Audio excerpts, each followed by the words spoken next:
حضرت خباب رضی اللہ عنہ دا حضرت عمر فاروق رضی اللہ عنہ سے وزل ناس عمر فاروق رضی اللہ عنہ دیتا پوس کے خباب یا پتا خوم لے سخت تیری شوی دی یا وخوراتا ہوا ہے چی سمرت تکلیف تا تا ملاو شوی دی وی امیر المومنین مانا تا پوس مکا وزمادا دی املانا تا پوسو چی کمیسی ولا شاعت لمنو چا تکللا نو عمر فاروق رضی اللہ عنہ فرمائی اے خبابا زما دے قسم پا لئی استا پا دے املاح کے خود دوا کو تیزیم بے داغ نشتا دوا کو تیزیم دا والے ویسکار بے سرکلل نو پزمکا بے خوارکلل نو دا بے پیدا پاس آلہ اوڑے سملول او یوزل نبی کریم صلی اللہ علیہ وسلم تیرے دا پسکرو پروت ہوما دا ما پسر الاس کے خودا یا اللہ زما دے خباب تدا اور دا سے گل گلزار کا لکا ابراہیم علیہ السلام کے اور گل گلزار کرے پروت پسکروم لیکن اگا تاونا اللہ زما محفوظ کلم دا سے پروتم لکا جی پا یخوارو پروتم زما دا وجود نبد آگا وین زوی او بید او با دسکرو اور بے ملک دا دمر تکلیف یہ پا دیم کارو نشو دا ٹول راغون شو دا مکی دا مشرکان یا روی دا سکو رو مسلمانان خود جاتی یو دو اللہ مسلمانی وی دا سکو چے دا دی دا نبی علیہ السلام خاندان دا بنو ہاشم وی دوی سر بایکاٹ کو او چرا دوی سوک مرگری دی اگوی سرم بایکاٹ نبا سشی ورکو نبا تیخلو نبا پی سلام چو نبا تی سلام جواب خلو نبا سر نکاح کو نبا تی خزا کو نبا پی ایس قسم تعلق با بالکل وسر نساد پرے چے لوگی مرشی تنگ شو مسلمانا چا وسر خبر نکولے چا پی شی نخرسو چاو بنور کولے چا دا سلام جواب نکو نو دا ابو طالب یو درہ و شعب ابی طالب اغیتا منتقل شو درے کالے پا آغا درہ کے تیر کلل غریبانانو صرف سومنا سب اخوالل دا کبل دربونه او دا ونو پانے او ما شومانے چی پا جلا شو دا لوگینا دا زلی سرمن بے راواغشتے نو آغا بے اوبو کیو خود کولے آغا اوبو بے ورکول درے کالا او دے کافر یو معاہدو لکلا او پاغی دا طولو کافر دسخطو نو او دا بیت اللہ پا دروازہ باندے آغا کاغذ تکواو آغا کے دا لکلو چی مکمل بایکاٹ بای دا نبی علیہ السلام خاندان سرا اتفاق تا گورا چاچی آغا کاغذ دکلو دا آغا نم منصور ابن اکرماو دا آغا لاس اللہ پاغا رو شل کر لاس شل شو بل نو حکیم ابن حزام رضی اللہ عنہ آغا وقت لا کافرو دا بعض خلقو پاکی ترور یانے وی دا چا پاکی ماماگانو دا چا پاکی خپلوانو رشتہ دارانو نو آغی خپمو چر دا خو من ظلم کرده آغا یو اوخ ڈک دا دغن ڈک دا ساماننا پوٹ دا غرمی وقت خو خلق پا عربو کیو دی اکثر گرمی بھی پوٹی اوخ روان کا جدا با غلی غنده ور ولما او دا بور پریدم غلا او سامانی پہ بار کرو دیکھی پہ ابو جہل رہا اے حکیم دا سکے مونگ بایکاٹ کرے رے او تر آدھا خدیجی رضی اللہ عنہ روارو تر اخپل ترور لا او غیل سامانو لے گے اوخ ایک لک دا پڑی نونی ہو ابو البحتری او صلی و کافر ہو بلک اب کافر ہو اگر آگے ابو جہل ظلم بنا کے آخر دا انصاف دے دا غی خپل دین زمون خپل دین زمون خپلوان دی دا غی دا معشومان و جراغانی مونگ اورو دا ولی دو ظلم مونگ کو جگڑا جوڑا شو اوخوی خیر تے واپس کو بل یو کافرو دا غم پاک خپلوانو اگر اوخ بان سامان بار کو او دریتے ور پری خودو ور بیشل کافر خدای پا خپل راغون کر رالن او پا مکہ مکرمہ کے لوی یراوی دا سے کار دے چی مونگ ظلم نور نکو محمد پیشا صلی اللہ علیہ وسلم اخپل دین پیشا زمونگ پیشا زمونگ دین پیشا دا بایکاٹ مونگ ختمو ابو جہل پاک پیش ہوئے نا بالکل نہ ختمو نبی علیہ السلام ابو طالب رو لے گئے ابو طالب راغے او قوم تو دے اے قوم دا ما خبری وورے زخ پر روار را لے گلے اگا وی چی دا کم کاغذ دوی پہ دسخط کردی دے او دا بیت اللہ پہ دروازے تکوالے دے دا غی کاغذ طول حرفون وینو خوڑلی دے یو دا اللہ نم پاتر باقی طولو وینو خوڑلی دے نو کزمار وارتا سو کاغذو گورے ٹک وی نو بیا خو یا ظلم دے بیا منگسرا چی ارکل استاسو کاغذ وینو او خوڑنو استاسو دسخطون ختم شو بیا دا منگسرا دا بایکاٹ ختم کے او کزمار وارد دروغ وی او داغی حرفون وینو نی خوڑلے نو زب اخبر وارد راولم تاسو تبع اوالکم کے وجن او کار سو سرک کافر سرداران ویلے کدا خبر ٹک تا او بگورو کاغذ حرفون وینو خوڑلی نو بس زمان معاہدہ و دس ختم کری ویگا وینو خوڑی خبر خلاص شو او کینی خوڑلی او دا علک دروغ وی نابو طالب با منتقبل وارا والکی پدے فیصلہ شو چی دی اگا کاغذ اس پر دا وی قتل سنگ کی نبی علیہ السلام مبارک فرمائی لیو دا اللہ دا نم نما سوا باقی طول کاغذ وینو خوڑ لیو بایکاٹ ختم شو 3 کاله دا تکلیفونه برداشت و او دغه نه پس په نبی علیہ السلام د تکلیف یو بل کال راغی. ابو طالب یو څو ورځې پس وفات شو، اگر چې کافر و خو د پیغمبر علیہ السلام ډاډو هغه ډاډ ورکړو اپی مضبوطو. او د ابو طالب د مرګ نه پس یو څو ورځې پس حضرت خدیجه رضی الله تعالی عنها وفات شو. هغه ټول مال نبی علیہ السلام ته وقف کړي، خدمت به کو، دې تعام الحزن وې د غم کار. لیکن زمارونو دغه تکلیفونو صحابه او خود د دوالو جهانو د مبارک سردار دغه تکلیفونو باطنه فيه الرحمت وظاهره من قبلها العذاب. ظاهر کې خطا ته عذاب ښکاری، لیکن دن دغه عذاب او دا تکلیف د رب العالمین رحم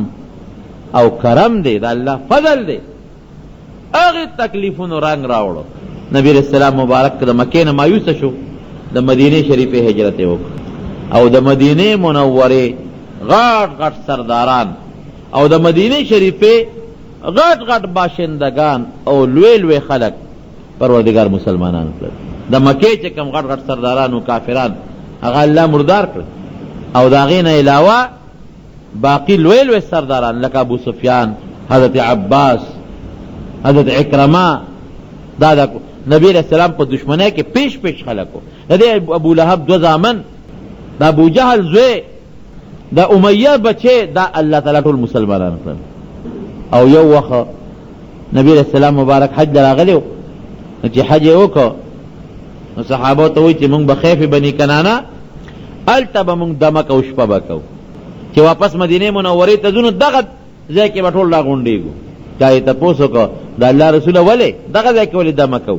وی دا هغه ځای چې زمونږ خلاف یو ځل د کافرو سرداران دلته را جمع شوي او زمونږ خلاف د بایکاټ قسمونه کړي، په کفر قسمونه کړي.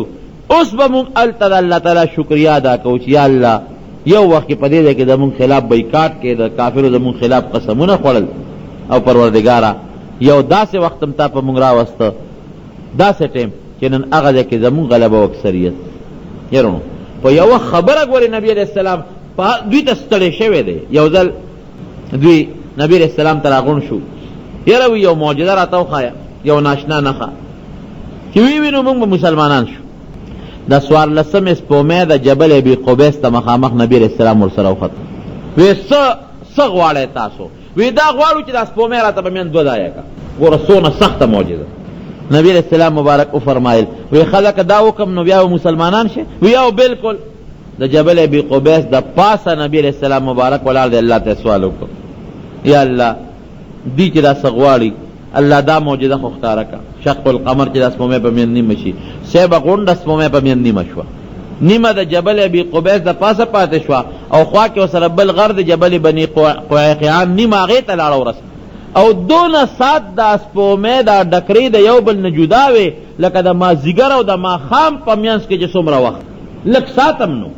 د مازدیګر او د ماښام په منځ کې څومره ټیم، دومره ټیم دا نیمه ډکره یو طرف ته او نیمه ډکره بل طرف ته. او نبی علیہ السلام به فرمایل اشهدو اشهدو، ای خلکه ګواه شئ، وګورئ ورته. چې بیا هغه سپومې یو ځای شوه، وی څه مو خیال دی؟ دوی خو هغه وخت یارېدل، وی څه مو خیال دی؟ یاره وی دا دې را باندې نظربندي کړې وه، جادو دې را باندې کړې. نبی علیہ السلام مبارک ورته فرمایل وی ښه نو جادو خو په هغه چا کېږي چې کوم په موقع موجود وي که نه، د نورو خلکو نه تپوس وکړې، نورو وطنونو کې تپوس وکړې.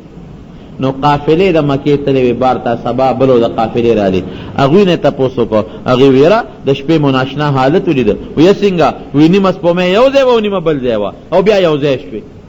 وی وګورئ تاسو خو وایئ چې نظربندي ده، دا خو په تاسو ما کړې ده، قافلې والا خو لرې بل وطن کې را روانو. یاره وی ستا را جادو داسې دی چې په ټول وطن د جادو کړی. د معراج نه چې کله نبي دې ته معجزه شق القمر وایي، قرآن حکیم کې الله تعالی فرمایي وانشق القمر. د معراج نه چې نبی علیہ السلام مبارک راغی نو دې ته تپوسونه کول. یو تپوس یې دا وکړو زمونږ فلانکې قافله به کوم ځای کې وي؟ کوم ځای وه؟ ته خو په لاره تلې که نه، کوم ځای وه؟ وی فلانکي ځای کې ستاسو قافله را روانه ده او د چهارشنبې په ورځ به د انور پرېواته نه مخکې راورسي. چهارشنبې په ورځ به انور پرېواته نه مخکې راورسي. د چهارشنبې ورځ راله نور پرېوتو ته قریب و قافله راونه رسېده. کافر راغونډ شو، وی ګوره کنه تا خو وی چې په نن ورځ به قافله راورسي او نور پرېواته نه مخکې هغه د نور پرېوځي او قافله راونه رسېدله. نو قافله را روانه وه کله نور پرې واته ته نږدې کله 2 منټه مخکې وروستو لیکن پریشانه خو شو نبی علیہ السلام الله ته سوال وکړ الله وی دا نور راته لږ بند کا هغې دا قافله راورسې نو بیا یې پرېږده نور ودرېده معجزه د حبس الشمس ورته وایي نور باقاعده ودرېده هغې پورې نور ولاړو چې تر څو قافله نه ورارسېدلې چې قافله راورسېدله هغې نه پس نور روان شو دا هم را غټې غټې معجزې دې سره یو بله معجزه ده اگر چې هغه خو بله موقع باندې پېښه ده هغې ته معجزه د رد الشمس وایي خیبر ته نبي علیه السلام تللی مقام صحبا یو ځای دی هلته کې ارام کړ د حضرت علي رضی الله عنه په خپه باندې نبي علیه السلام مبارک سر یې ښودی دی اوده دی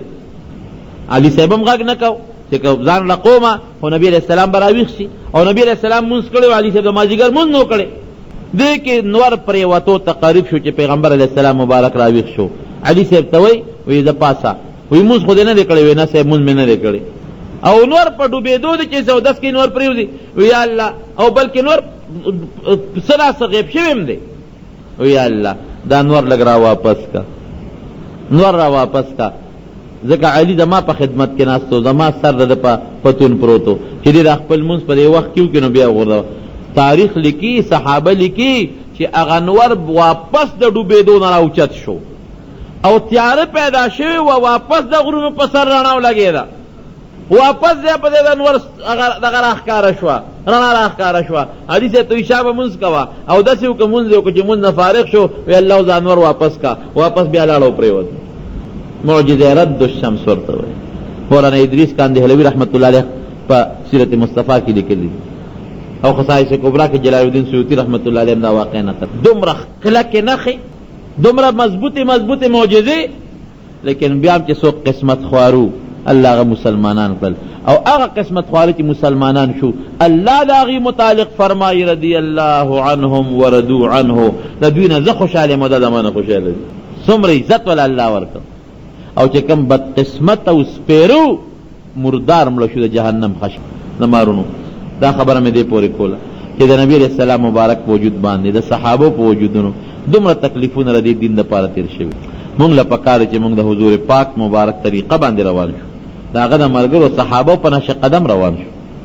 دغه لار خپله کړو هسې نه د دې لارې نه بل طرف ته شو او د قیامت پر ورځ د قبر نه پس په قبر کې د خپل ښکلي پیغمبر ته رسوا او سپیره ونه درېږو الله یم د رسوایي او د سپیرهتوب نه محفوظ وساتي